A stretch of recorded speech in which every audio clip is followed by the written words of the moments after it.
हम द्वारकाधीश की शरण के लिए निकल पड़े। द्वारका ज्यादा दूर नहीं है। तो आखिरकार हम द्वारका पहुंच गए। हम उस रात 1:10 पर पहुंचे। तो फाइनली आपने अभी जैसी द्वारका दर्शन कर ली। हम सुबह 9 बजे उठे और 10 बजे द्वारका गेट पर गए। तो आप देख सकते हैं कि सुबह यहाँ कितना ट्रैफिक होता है। हम 10 बजे लाइन में लग गए और द्वारका गेट के गेट बंद हो गए। दर्शन करवा नहीं मेरा। रोज की भागदौड़ से दूर एक नई सुबह के साथ हम द्वारकाधीश की शरण के लिए निकल पड़े। सामान पैक किया और कार स्टार्ट की। रास्ते लंबे थे, लेकिन मन में एक अलग ही उत्साह था।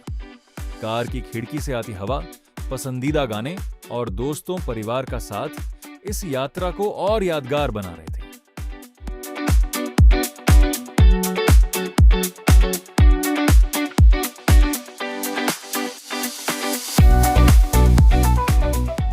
बावला से द्वारका का सफर हम बावला से गाड़ी लेकर द्वारका की तरफ जाने के लिए निकले। चोटिला पहुंचते ही सबको जोरदार भूख लगी, इसलिए हमने हाईवे पर गाड़ी खड़ी कर दी। भले ही वहां पराठा हाउस लिखा हुआ था, लेकिन हमने तो असली काठियावाड़ी खाना ऑर्डर किया। हमारी थाली में गर्मा गर्म टमाटर की सब्जी और स्वादिष्ट ढोकली परोसी गई। गर्मा गर्म गेहूं की रोटियों के साथ यह देसी सब्जी और ढोकली खाने का ऐसा मजा आया कि सफर की सारी थकान पल भर में गायब हो गई। इस अद्भुत और तृप्त कर देने वाले भोजन के बाद हम भक्ति भाव के साथ द्वारकाधीश के दर्शन के लिए आगे बढ़ गए। हम सब उत्साह से द्वारकाधीश के दर्शन निकले थे। रास्ते में अचानक ध्यान गया कि पेट्रोल बहुत कम है, कहीं फंस न जाएं, इसलिए हमने हाईवे पर गाड़ी एक बड़े पेट्रोल पंप पर मोड़ दी। बीच सफर की चिंता छोड़ हमने कहा, भाई टंकी फुल कर दो। टंकी भरते ही हमारी चिंता गायब हो गई और हम जय द्वारकाधीश के जयकारे के साथ आगे बढ़ गए।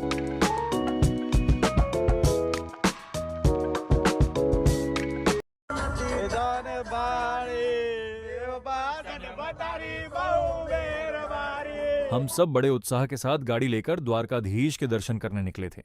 हाईवे पर गाड़ी मस्त स्मूथ चल रही थी और सब लोग सफर का मजा ले रहे थे। तभी अचानक रास्ते में एक बड़ा साइन बोर्ड दिखाई दिया।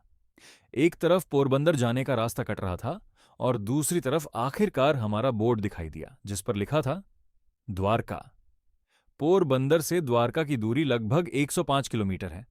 इस बोर्ड को देखते ही हम सबके चेहरे खिल उठे, क्योंकि अब सिर्फ 2 घंटे का सफर ही बाकी था। अब कोई चिंता नहीं थी, बस सीधे द्वारका ही पहुंचना था। दूरी घटती जा रही थी और हमारा उत्साह बढ़ता जा रही था। फाइनली हम रात के अंधेरे में कृष्ण नगरी द्वारका पहुंच गए।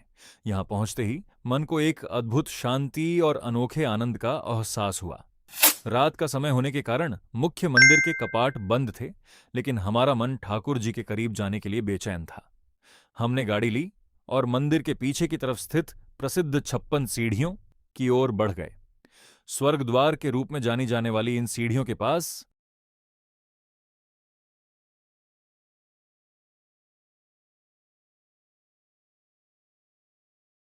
रात के नीरव सन्नाटे भरे शांत वातावरण में गोमती नदी के किनारे से मंदिर के शिखर को निहारने का आनंद ही कुछ अलग था। भले ही मंदिर बंद था, लेकिन कालिया ठाकुर, श्री कृष्ण की उपस्थिति और समुद्र की लहरों की शांति हमारे दिलों में बस गई। अगर आपको यह वीडियो पसंद आया हो तो प्लीज इसे लाइक और सब्सक्राइब करें। हम आपके लिए ऐसे ही शानदार व्लॉग्स लाते रहेंगे। हम मिलते हैं न्यू वीडियो के साथ।